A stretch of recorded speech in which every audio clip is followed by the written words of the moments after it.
Jamie, we're in the creche. We're in the creche. I love the creche. Love it, love it. There's some great toys. What was your favourite childhood toy, Jamie? Favourite toy? I had this little Thomas the Tank Engine thing and had a little track.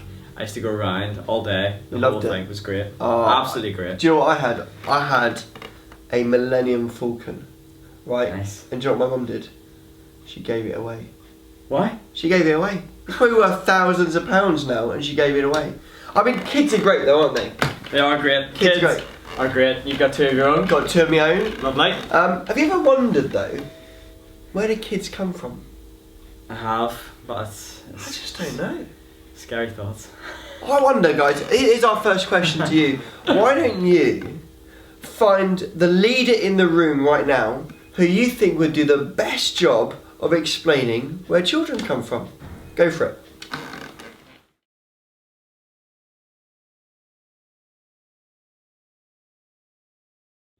So that's where babies come from. There you go. There you go. Who knew? Who knew? And I've got two kids. I do. The jokes. Anyway, how's your relationship going, Jamie? It's going well? Going good. It's going good. Over 2.5 years now. Going strong. Not too bad. Very, very good. Not too bad. And there's all relationships around us. And we see it in school all the time. We see it on TV, everywhere. And there's so much pressure. Love Island. Love Island. Classic at the minute. Don't watch it. No, don't watch it. But there's so much pressure from everywhere. TV, social media, friends, to be in a relationship. It's like the golden prize for us. Yeah, it's kind of like if you're not in a relationship, you are somehow less of a person. But the reality is, the first ever relationships we see in the Bible weren't between a man and a woman, but were between a man and God and a woman and God. God created man in his own image, and he had a relationship with Adam. And afterwards, God created Eve. But if you remember the story back in Genesis, Adam was put to sleep and God created Eve. So Eve's first relationship wasn't with Adam, he was fast asleep, but it was actually with God. And it should be the same with us. In relationships, we should have first and foremost a relationship with God before we look to have relationships with one another. Our first and most important relationship is always with God, because that is what we were designed for. That's absolutely right. And people talk about singleness and this and that, but Jesus, the most complete human being, the perfect human being, he was single as well, and he is who we as followers of him want to follow. Yeah. So Jesus was single, and we look at him as our hero. Here's our question for you guys, again, in your groups, in your life groups. What are some of the benefits? What are some of the great things about being single? Give us maybe 2 or 3 ideas each. Some of the great things about being single.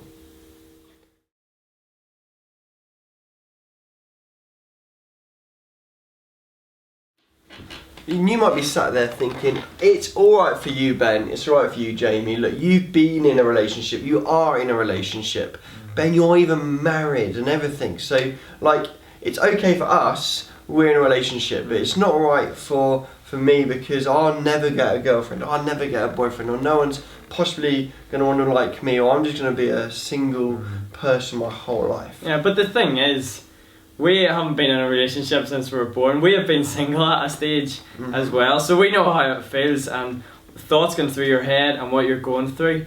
And the thing to think about is that before we were in a relationship, we knew that our worth was found in Jesus. It wasn't found whether we were in a relationship or not, but it was found in how God looks at us. Yeah. And it says, we've done a verse in Take 5, 1 John 3:1. I'm sure some of you remember, but see how great the Father has lavished his love on us, that we should be called children of God. I love that word, lavished his love on us. So good. Yeah. And it's kind of God's great love for us. And I actually think that we become attractive and we become more attractive to other people when we are secure in ourselves and when we understand God's great love for us. That makes us more attractive to other people when we are secure and know God's love for us. I guess the question for you guys is this. I mean, we've just given you one practical way of how do we deal with the pressure and some of the thoughts and the challenges of kind of if we feel rubbish about ourselves because we're single or not in a relationship. One of the practical ways we've just told you is this: know God's love for you, know God's value and worth. Yeah. We want to throw it over to you guys. What are some of the other really bits of practical advice you would give each other for how you deal with the pressure of having to be in relationships and maybe feeling a bit rubbish about yourselves because of that if you're not in a relationship?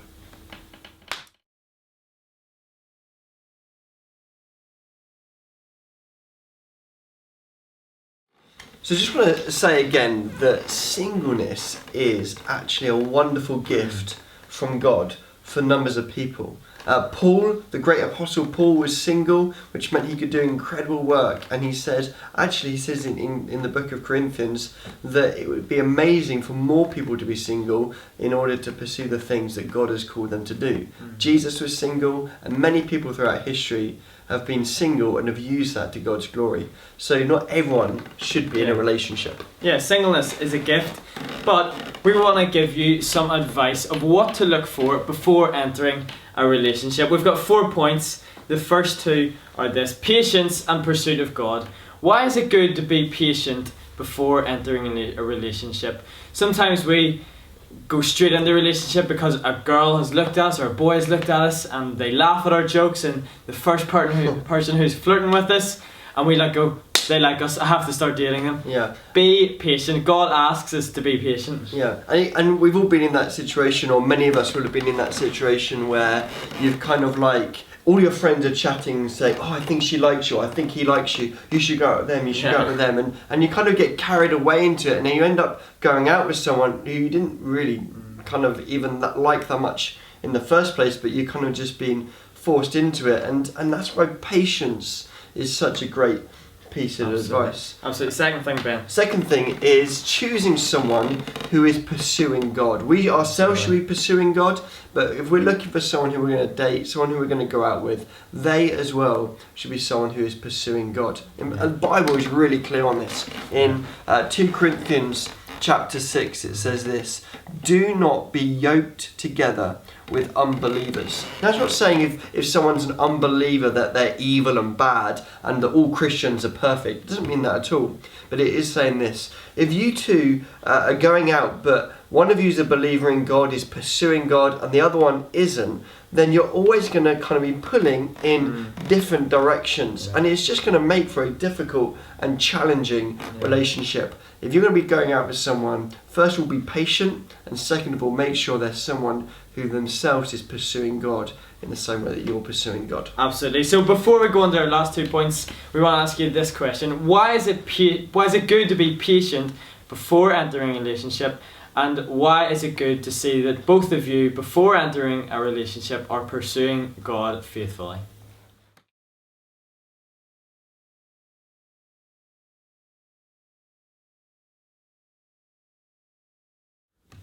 So the third thing we want to give you advice on for getting into a relationship is keep it public. The third P is public. Keep it public.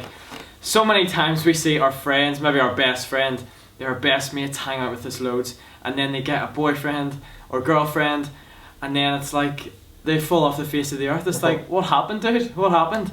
So when you enter a relationship, keep hanging out with your friends, keep it public, hang out together with a group of people. It keeps the relationship good and healthy. It does, and also it means that we can actually enjoy our relationships with one another. It's not like, oh, a little relationship over there, a little relationship over there, a relationship over there. Actually, we're family, we're community. Relationships prosper in a community. You can help one another, support one another, and be there for one another. Absolutely. The last P, Ben. The last P, here's the big one: relationships should be pure.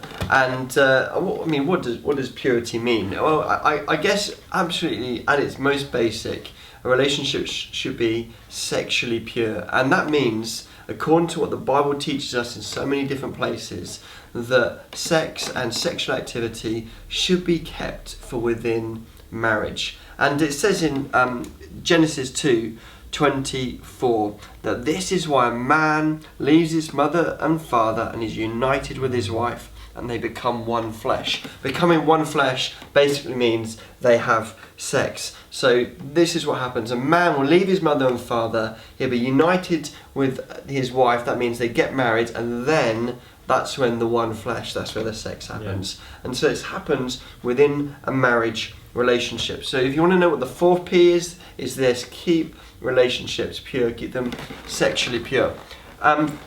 For some of us, we've got the automatic question, why? Why should sex only be for within marriage between a man and a woman?